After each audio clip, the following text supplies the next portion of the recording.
guys, I'm still hearing from people that they are having to quit gig work. They're walking away from the apps. They're no longer able to make the money that they used to make in their market. Now, of course, everybody's responsibilities, everybody's bills, everybody's why they're doing this work is different, as well as everybody's market is different. Some people's market is still good. You're able to go out there and still make the money that you were making before, but some people's markets are still slow. They're not able to make the money that they were making before to pay their bills or whatever the reason is that they were going out there. Now, of course, if you're not making money coming out doing gig work, then I can see why you would step away. Again, we have gas that comes out of our pocket. We have maintenance. We have wear and tear, different expenses that come out of our pocket. And of course, when we come out here, we want to make sure that we're profitable. We don't want to be coming out here wasting our time, breaking even, or becoming negative doing this type of work. Now, some full-timers have gone back to a W-2. Some full-timers have gone down to part-time and part-time W-2. But I would say, if at all possible, don't completely step away from the gig apps. Still utilize them if you can to bring in additional income. If you were to go out, let's say your best hours were in the evening, which are my best hours, and work a few hours, and you're able to bring in $50 at least 5 times a week, that's about $250 a week, and you do that for the month. That's an additional $1,000 in your pocket just by going out a couple nights. And ask yourself, what would you do with an additional $1,000 per month on top of what you're already doing, whether it's a full-time W-2, part-time W-2? You could put $1,000 towards your rent, towards your mortgage, paying off debt, or that vacation that you wanted to take. So there's so many reasons not to completely step away from the gig apps. Yes, you may have to temporarily step away. There is no point coming out if you're not making any money. If there's not a time that you can come out and make a little bit of money, then yes, it would probably be best to step away, but always check back maybe in a month or 2 months. But look at it that way. Can you come out and make $50? Maybe the weekends are always really good for you in the evenings. Maybe dinner time's always good for you. Always weigh things out and see if there's a way that the gig apps can still benefit you. For me, I've been able to transition from full-time gig work to part-time gig work. And I've mentioned before, as I've been doing gig work, I've always been working on a side business. All of these things are different streams of income. I've learned, do not keep all of your eggs in one basket, because one thing may be doing really good and the other two not so good, or maybe 2 things are doing really good and 1 not so good. So it's always good to have multiple streams of income. That's why I always say keep your eyes out on different opportunities. Many things pair good with gig work, but again, you want to make sure that you are utilizing your time. You're making money when you come out here, but definitely don't turn your back completely on gig work. You may have to check back in on it in a couple of months and see, maybe has it gotten a little bit better in your market. If it has and it brings some money in, then you have some income coming in from the gig apps along with whatever else you're doing. So I hope this helped somebody out. We're gonna go ahead and get these apps turned on. It has gotten dark out here. Earlier it was really bright. I had my sunglasses on, and now it's like raining and dark. So let's get these apps turned on and see what the first order is for tonight. All right guys, starting the evening off just right. Got an offer from Ubereats, $18.03 for 3.8 miles. It is for a sushi restaurant. This sushi restaurant is always typically good, I should say. So we're going in, gonna go check on this order, and hopefully it's ready. Like I said, they're usually ready, so they should be, but you never know. It depends on what they order, of course. We're going in.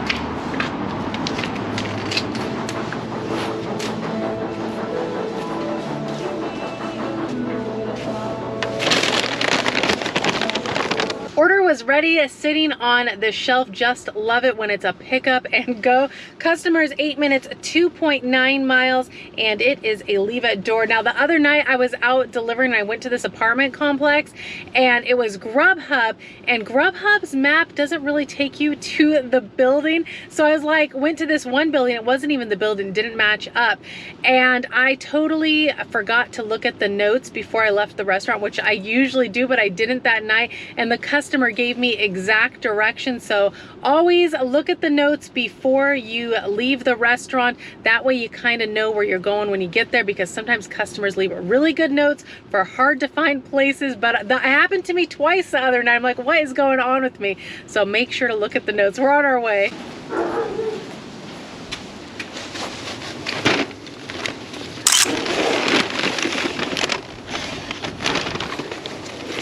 Super smooth drop off. GPS took me right to the building. So I ended up getting an offer from DoorDash. I turned on my other apps on the way there and I got an offer for $12, 5 miles. Now I do have 2 pickups, one for the Gyro house and then 7-Eleven. We are on our way. I just got notification that the Gyro house is ready. We shall see. We are heading there now.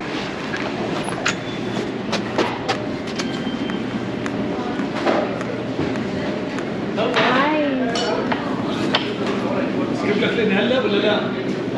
أزيد والله. اسكب لك لين طيبة ها؟ لا بعد شوي. Picking up for Heather S. DoorDash. Here. Perfect, thank you. Have a good night. You too. Food was ready. Next pickup 7-Eleven, which is 11 minutes, 3.4 miles. We're on our way.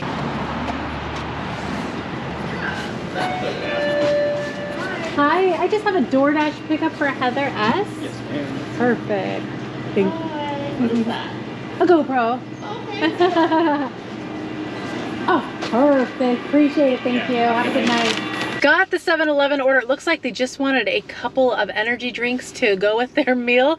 So we're gonna go get this dropped off. 7 minutes, 1.6 miles. They are right down the street, which is awesome. DoorDash orders dropped off. Now, I've never done a DoorDash order where it's 2 pickups for 1 customer. I've done it on Ubereats, and I've also done, you know, 2 separate pickups, 2 separate customers. Those are typically what we got. And so it is a hand to me, and I ring the doorbell and I'm waiting. And the other thing is there was a spider like dropping down from the doorway. And I was like, I hope the customer doesn't like just step out and run into the spider.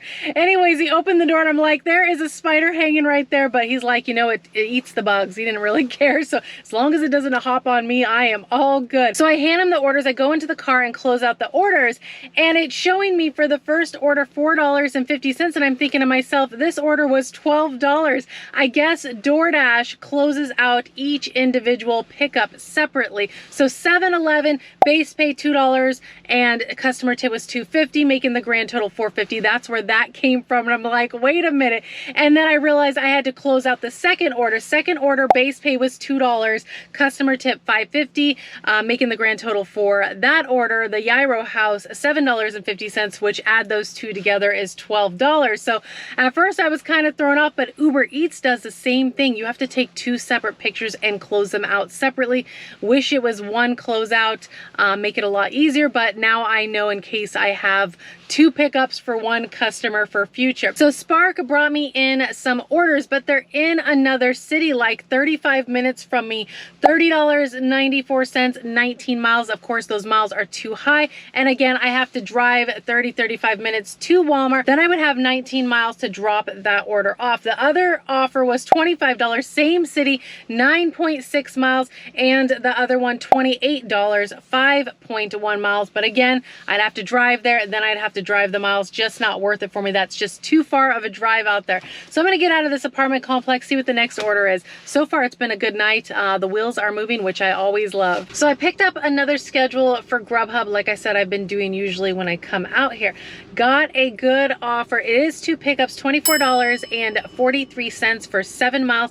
I have to pick up at a Chinese restaurant, Happy Panda, and then I have to go to Applebee's. Both of these restaurants are typically pretty good. Seems to be a slower night for the restaurants, at least when I've gone in them, but I'm staying busy, which is always good. So we're gonna go in there, check on this order. They're pretty good. Order should be ready.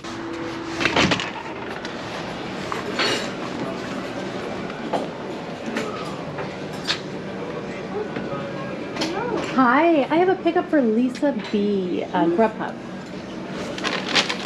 Perfect, thank you. You too. Order was ready. It must have just came out because it was still super hot, which is always nice. It's in the hot bag. We're going to Applebee's. Applebee's is literally like 2 minutes down the road, if not less. We're on our way. Got the Applebee's orders. Now with my Applebee's, typically you just pull up in the curbside. Somebody's usually out here, but it is quiet tonight and nobody's out here because usually there's other cars and stuff and they'll bring it right out to you. They're not busy. I had to use the restroom. I went in, checked on my order, and sure enough, it was ready. I got everything. The first drop off is Applebee's. Customer 7 minutes, 2.3 miles. We're on our way.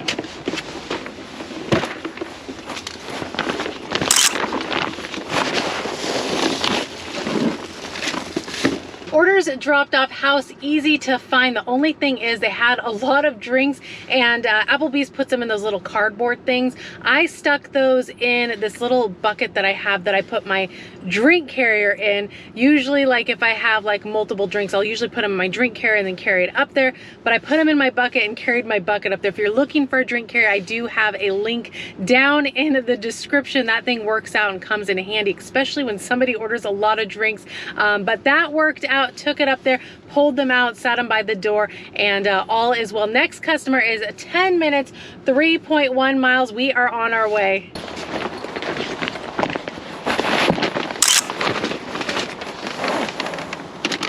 Another smooth drop off. It was a house. Customer came out right after I left the food and said thank you. Tonight has actually been a good night.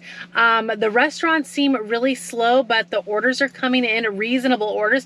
I haven't had to do much declining. Now, Spark was trying to send me a lot of orders for the Walmart that was like 30 some minutes away, so they must need drivers out there. There was some decent orders if I was out there, but I would have to drive 30 plus minutes.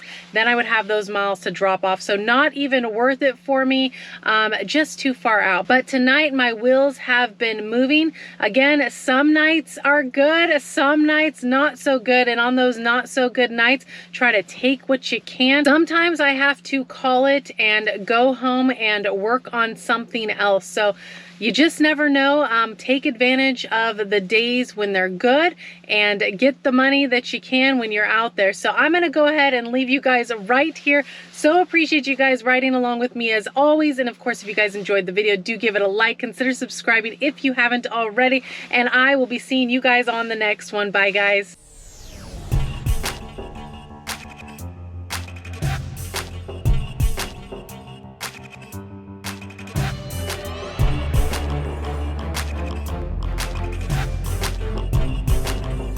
A lot of drinks. There was a total of 5 drinks.